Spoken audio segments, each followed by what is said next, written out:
और शायद जितने भी लोग एंड्रॉइड ऐप यूज कर रहे हैं उसको प्ले स्टोर पे अपलोड भी कर दिया गया है। थोड़ी देर में आप उसको अपडेट करके वो सारे फीचर्स को एंजॉय भी कर पाएंगे। बट मैं यहाँ पे आपको कुछ बता देता हूँ कि क्या डिसीजन लिए गए हैं।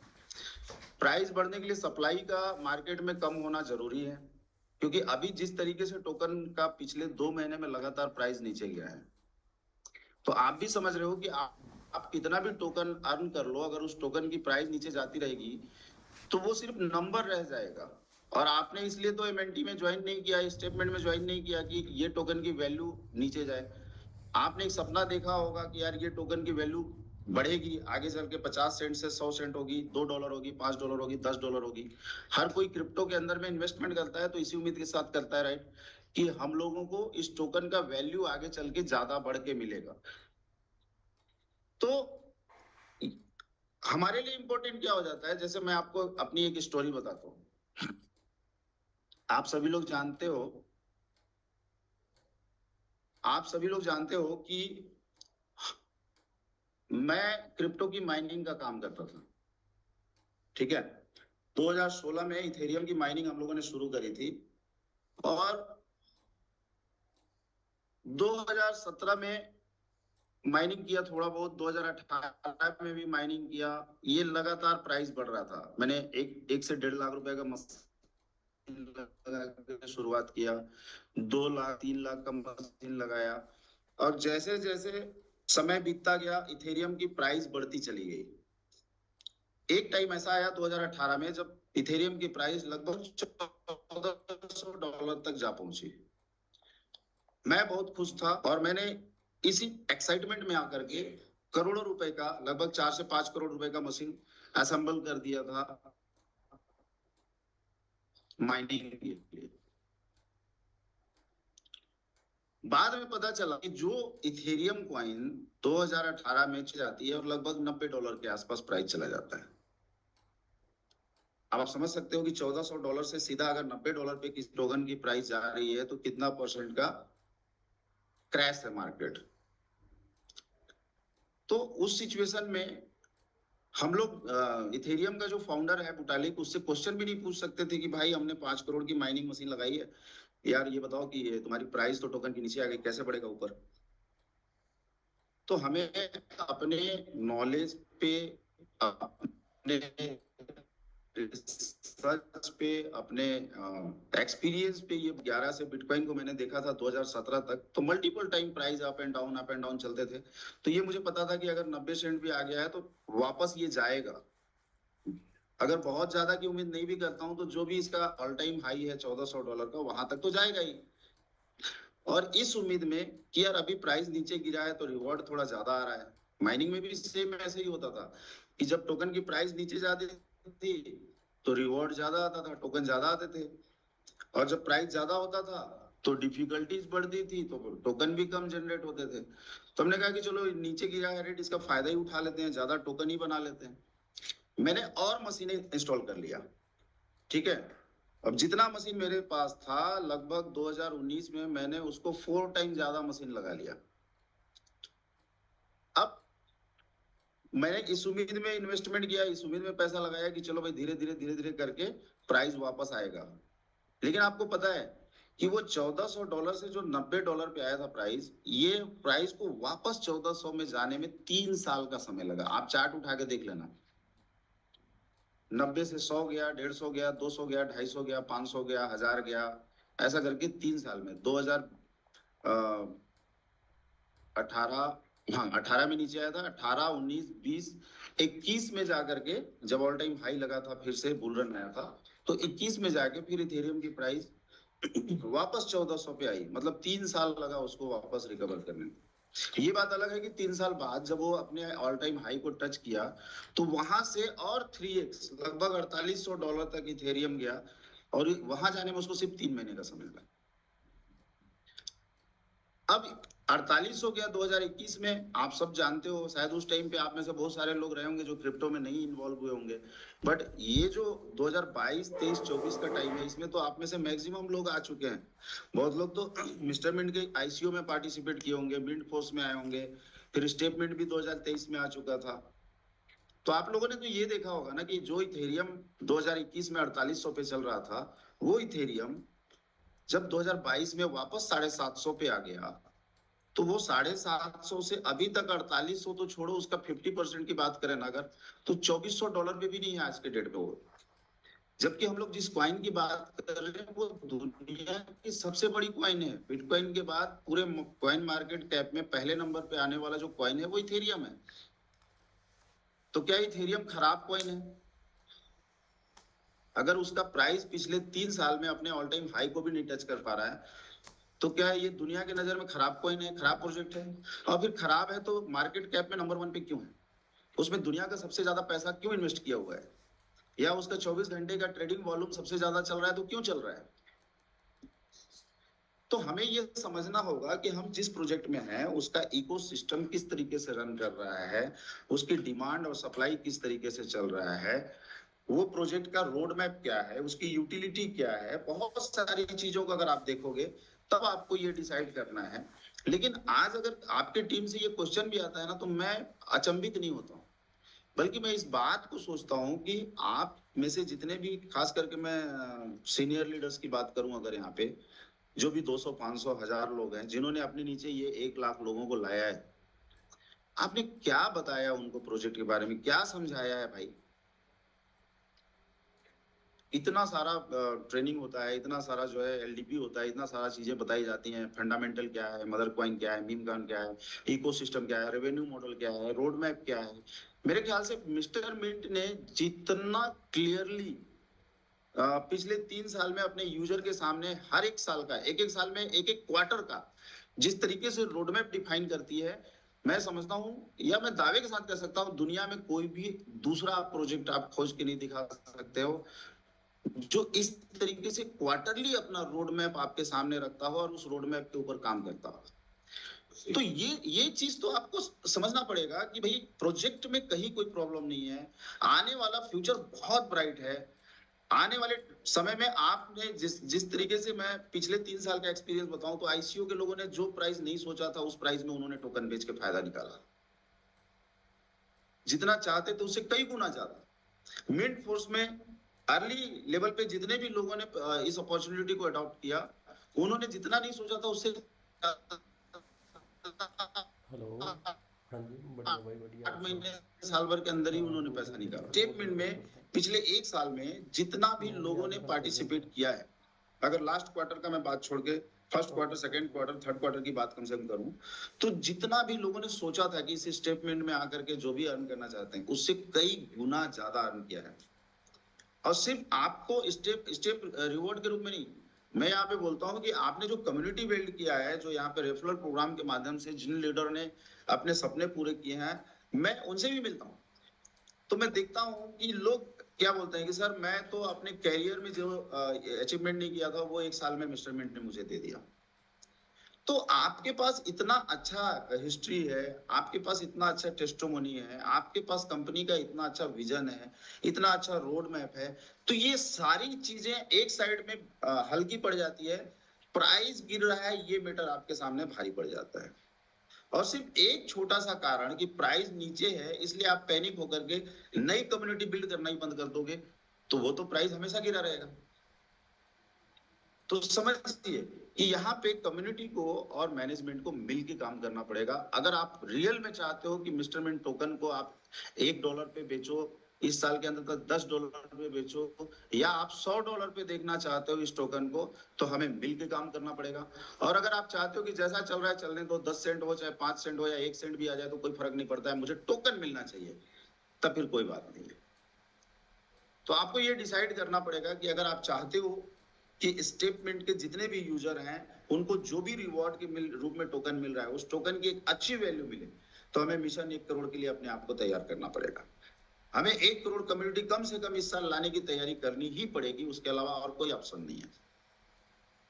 ठीक है, तो अभी फिलहाल जो चैलेंज आ रहा है आप सबके अपलाइनों के माध्यम से आया कि सर थोड़ा सा प्राइस अगर ऊपर जाएगा तो मार्केट पॉजिटिव हो जाएगा और इसका बेनिफिट ये आएगा कि हम जैसे पिछले साल कम्युनिटी बिल्ड कर रहे थे, इससे भी कई गुना रफ्तार से हमारी कम्युनिटी बिल्ड हो जाएगी। तो ये तभी पॉसिबल है जब सप्लाई को कंट्रोल किया जाएगा। इसी बात को ध्यान में रखते हुए कुछ चीजें डिसीजन ली गई हैं। जैसे कि पिछले हफ्ते में हम लोगों ने जो डेली विड्रॉल लिमिट था उसको वीकली विड्रॉल पे लेकर के आए हैं। अभी दूसरा जो चीज इसमें इम्प्लीमेंट किया जा रहा है, ये किया जा रहा है कि अभी एक आपका जो वैलेट होता था आपके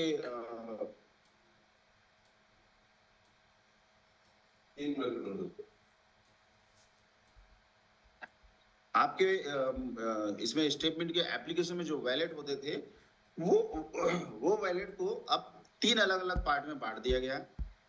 ये आपके स्क्रीन पे दिख रहा होगा, ठीक है। जिसमें पहला जो वैलेट है ये बिजनेस वैलेट के रूप में है आपके सामने में। इस बिजनेस वैलेट में क्या होगा कि डेली बेसिस पे जितना भी टोकन आप अर्न करते हैं रेफरल के रूप में या मैचिंग के रूप में, मतलब ऐसे लोग जो लोग कम्युनिटी बिल्डिंग का काम कर रहे हैं, ठीक है, जो इस स्टेटमेंट की कम्युनिटी को 1 करोड़ तक ले जाने के लिए कुछ भी योगदान दे रहे हैं, जिसके माध्यम से उन्हें किसी प्रकार का रेफरल या मैचिंग इनकम के रूप में इनकम प्राप्त होता है, वो रिवॉर्ड आपके एक सेपरेट वैलेट में जा रहा है जिसको बोला जा रहा है बिजनेस वैलेट। तो ये बिजनेस वैलेट से आपकी जो विड्रॉल्स होगी वो डेली होगी, जिसमें आप एवरी डे अगर आपके पास बिजनेस वैलेट में टोकन है तो मिनिमम 100 टोकन और मैक्सिमम 1500 टोकन तक आप विड्रॉल कर सकते हैं, ठीक है। दूसरा जो वैलेट है वो है वेस्टिंग वैलेट। ये वेस्टिंग वैलेट एक नया वैलेट लाया गया है और इसके माध्यम से मार्केट में जो एक बड़ी सप्लाई जा रही है सेलिंग के लिए, सप्लाई मतलब सर्कुलेशन सप्लाई, ठीक है, जो कहीं ना कहीं एक बड़ा मात्रा उसका सेलिंग के लिए आता है, जिसकी वजह से प्राइस ग्रो करना मुश्किल होता है। मतलब जो डिमांड है उससे कई गुना ज्यादा सेलिंग आता है एक्सचेंज के ऊपर, और वो लाने वाले भी स्टेटमेंट के यूजर ही हैं। तो सेलिंग को कंट्रोल करने के लिए अभी क्या किया जा रहा है कि जितने भी लोग डेली स्टेप से रिवॉर्ड अर्न करते हैं अपना स्टेप वॉक करके, वो रिवॉर्ड अब 2 पार्ट में आएगा। 50% रिवॉर्ड जाएगा आपका जहां पे जाता है वहीं पे, बाकी 50% रिवॉर्ड इसी सेकेंड वैलेट में आ जाएगा, वेस्टिंग वैलेट में, ठीक है। और यहाँ पे जो भी 50% टोकन आ रहा है आपका वेस्टिंग रिवॉर्ड में, वो जिस दिन डिपॉजिट हो रहा है उस दिन से 1 साल के लिए लॉक रहेगा। सेम डे नेक्स्ट ईयर आपका वो टोकन वापस अनलॉक हो जाएगा और आप इस टोकन को विड्रॉल कर सकते हैं। साथ ही साथ लॉयल्टी इनकम के माध्यम से जो भी टोकन आप जनरेट करेंगे वो वेस्टिंग वैलेट में जाएगा 50%, और 50% आपका स्टेटमेंट वैलेट में जाएगा। तो स्टेटमेंट के वैलेट का टोकन तो हम अभी भी वीकली बेसिस पे विड्रॉल करते ही हैं। वेस्टिंग में जो भी टोकन आपका जा रहा है वो 50% टोकन जिस दिन डिपॉजिट होगा आपके उसके 1 साल बाद आप विड्रॉल कर पाएंगे। इससे फायदा ये होगा कि एक बहुत बड़ा नंबर जो डेली विड्रॉल करके मार्केट में सेलिंग के लिए आ रहा होता है उस पर कंट्रोलिंग लगेगा, और जब कंट्रोल होगा सप्लाई और डिमांड थोड़ी सी इंक्रीज होगी, आप सब लोग प्रयास करेंगे कम्युनिटी बिल्ड करने में, तो डिमांड ऑटोमेटिकली हाई होगी, इसका इम्पैक्ट प्राइस के ऊपर पड़ेगा। और जो प्राइस की बातें करते हैं आने वाले कुछ दिनों में इस चीज का इफेक्ट आपको दिखाई देगा और प्राइस भी बढ़ता हुआ दिखाई देगा। तो तीसरा वैलेट ये है आपका स्टेटमेंट वैलेट। 3 प्रकार के वैलेट हो गए, एक आपका हो गया बिजनेस वैलेट, दूसरा आपका वेस्टिंग वैलेट और तीसरा स्टेटमेंट वैलेट। ध्यान रखिएगा, बिजनेस वैलेट से डेली आप टोकन विड्रॉल कर सकते हैं, स्टेटमेंट वैलेट से वीक में एक बार आप विड्रॉल कर सकते हैं, और वेस्टिंग वैलेट में वो टोकन जा रहे हैं जो 365 दिन के लिए लॉक रहेंगे। जितने भी टोकन उसमें जाएंगे, जिस डेट को जाएंगे, सेम उसी डेट को अगले 365 दिन बाद वो वापस स्टेटमेंट वैलेट में आ जाएंगे और आपको उसका विड्रॉल करने का मौका मिल जाएगा, ठीक है। अब यहाँ पे कुछ लोगों का एक सजेशन आया था आपके सीनियर्स का कि भाई अगर मान लो किसी का टोकन हम साल भर तक यहाँ पे होल्ड कर रहे हैं, रुक रहा है, तो उनको एक अपॉर्चुनिटी भी देना चाहिए। तो इस बात पे मैनेजमेंट ने ध्यान देते हुए आप सबके लिए एक बताते हुए मुझे बहुत खुशी हो रही है कि एक स्टेकिंग प्लेटफॉर्म भी आपके लिए लेके आई हुई है स्टेटमेंट। जो भी आपका वेस्टिंग वैलेट में टोकन जा रहा है, ठीक है, आप डेली बेसिस पे चाहें तो जितना टोकन आ रहा है उसको डेली बेसिस पे स्टेक कर सकते हैं। आप चाहें तो मंथली बेसिस पे चाहें तो मंथली आपने 1 महीने में जितना टोकन वहां पे कलेक्ट किया वो टोकन को ले जाके स्टेक कर सकते हैं, या जब चाहें तब आपकी जितना टोकन इच्छा होता है उतना टोकन आप स्टेक कर सकते हैं। हाँ, स्टेकिंग का जो पीरियड होगा वो 3 अलग अलग पीरियड है। वो आपके चॉइस के ऊपर डिपेंड करता है कि आप 1 साल के लिए स्टेक करना चाहते हैं, 2 साल के लिए करना चाहते हैं या 3 साल के लिए करना चाहते हैं। 3 अलग अलग स्टेकिंग प्रोग्राम दिया जा रहा है यहाँ पे। तो अगर आप चॉइस करते हैं कि हम सिर्फ 1 साल के लिए अपने टोकन को स्टेक करना चाहते हैं, तो जितना भी टोकन को आप 1 साल के लिए स्टेक करोगे उसके ऊपर अगले साल जब आप टोकन रिटर्न लेंगे तो 5% का एक एपीआर आपको फिक्स रेट जो है 5%, यानी कि 100 टोकन आपने स्टेक किया तो 105 टोकन आप वहां से अगले साल विड्रॉल कर पाओगे। लेकिन अगर आप टोकन 2 साल के लिए स्टेक करना चाहते हैं तो यहाँ पे आपको थोड़ा एडवांटेज ज्यादा मिलेगा। उसके लिए 7% का रखा गया है रिटर्न, और 3 साल के लिए अगर आप टोकन स्टेक करते हो तो पर ईयर 12% के हिसाब से आपको यहाँ पे एपीआर मिल रहा है, यानी कि 36 महीने में आप लगभग 36% का रिटर्न ले सकते हैं। तो इस तरीके से 3 अलग अलग आपको ये स्टेकिंग का यहाँ पे ऑप्शन भी दिया जा रहा है। तो इसका कुल मिला के इम्पैक्ट ये है कि जो भी टोकन आप यहाँ से अर्न कर रहे हैं उस टोकन को आप जो भी हम मैचिंग या रेफरल के माध्यम से कर रहे हैं वो तो डेली आप विड्रॉल कर सकते हो। जो भी रिवॉर्ड के रूप में स्टेकिंग रिवॉर्ड स्टेप रिवॉर्ड और लेबल इनकम की में जो आप अर्न कर रहे हैं वो 50% टोकन आप विड्रॉल कर रहे हैं, 50% टोकन आपके होल्डिंग्स में जा रहे हैं वेस्टिंग में। लेकिन जो वेस्टिंग में जा रहे हैं उसके ऊपर भी आपको प्लेटफॉर्म ने एक अपॉर्चुनिटी दे दिया है कि यहाँ से भी आप उस टोकन का बेनिफिट उठा सकते हैं। तो इसका एक बड़ा इम्पैक्ट आने वाला है, बड़ा सप्लाई मार्केट में जाने से कंट्रोल होने वाला है, और आने वाले कुछ दिनों में आपको इसका प्राइस के ऊपर एक अच्छा इम्पैक्ट देखने को मिलेगा।